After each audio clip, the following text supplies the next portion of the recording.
Hi and welcome to another DIY video. This has been requested by Oscar James on my Facebook feed, who apparently has holes in his wall. But we're going to deal with that now quite quickly.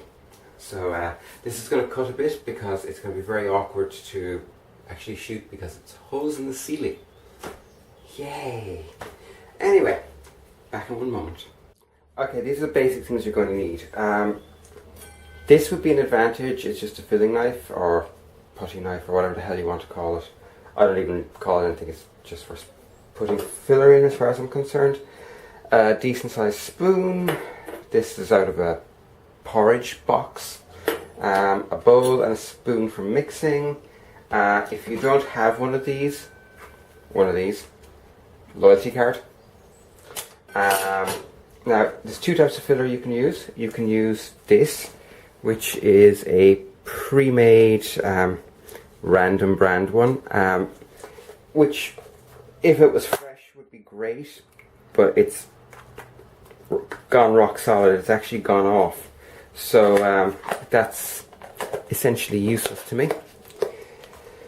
Which means we need to use just polyfiller. So this is mixed in a 2-to-1 ratio, so 2 of these to 1 of water, and it's mixed up until its consistency is pretty consistent. So I will be back to you now as soon as I have it mixed up. Okay, as you can see, I have the water and the polyfiller mixed. I put a tiny touch more polyfiller in than is recommended because I want this to be a little bit thicker than you would expect it to be. The reason for that is I'm adding a layer of complexity to this by filling a hole on a ceiling. It's going to take a little while to just mix it up, and you're just trying to get the dry clumps out of the mixture. Make sure you've got all the water in. It's not unlike mixing ready brick, actually.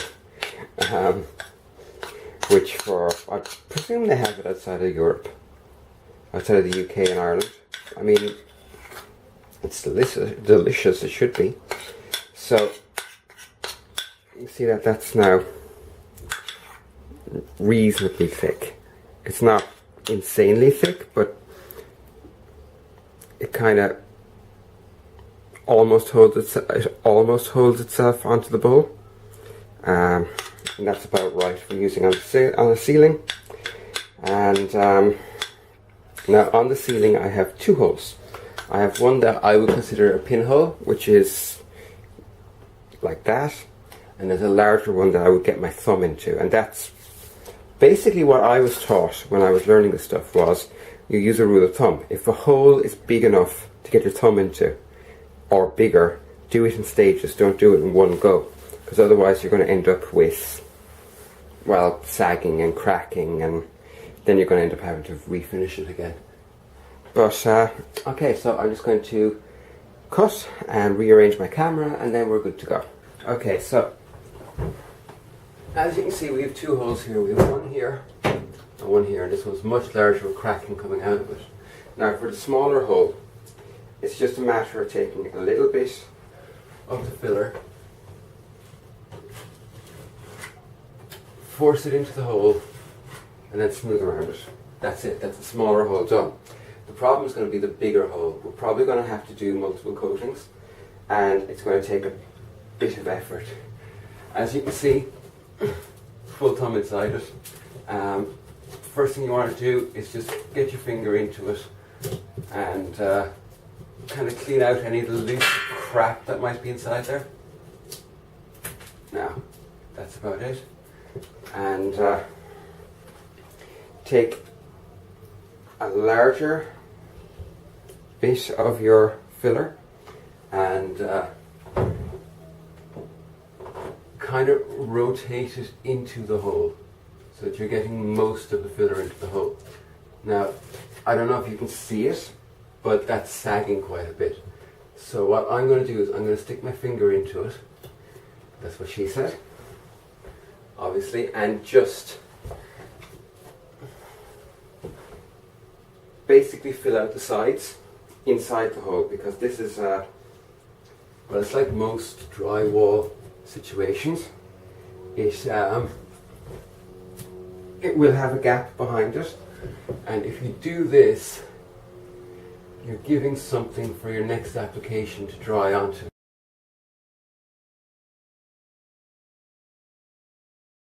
Okay, so the actual filler I was using is after thickening, as you can see. It's still fluid though, so that's okay. And what I'm going to do is I'm going to give this the final coat because it has enough in it for this to adhere well to. Or at least relatively well. Oh, and I have a little dog up here. Great! Lily, you're not allowed up here. So we're going to... Now, we're going to give it another very light skim just to smooth it, because it's a little bit rough right now.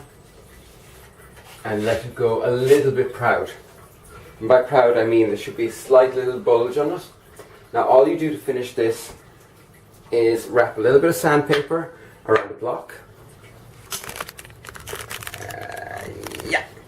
So to finish it, all you do is wrap a little bit of sellotape, a little bit of sandpaper, preferably quite smooth sandpaper, around the block, and just sand it flush with the ceiling. That's it. It's done. The key to this though is to make sure you do things in layers. That was small enough to do in only 2 goes. If I had a larger hole, it would take 2 or 3. For example, I took the door handle and lock off of the bathroom door a few years ago because the door handle was destroyed, which left me with 4 great big holes on either, or 2 big holes on either side of the door, and a big hole where the lock was. So it took me, I think, about 6 layers to fill that. So it's a way of doing it, and it does actually work.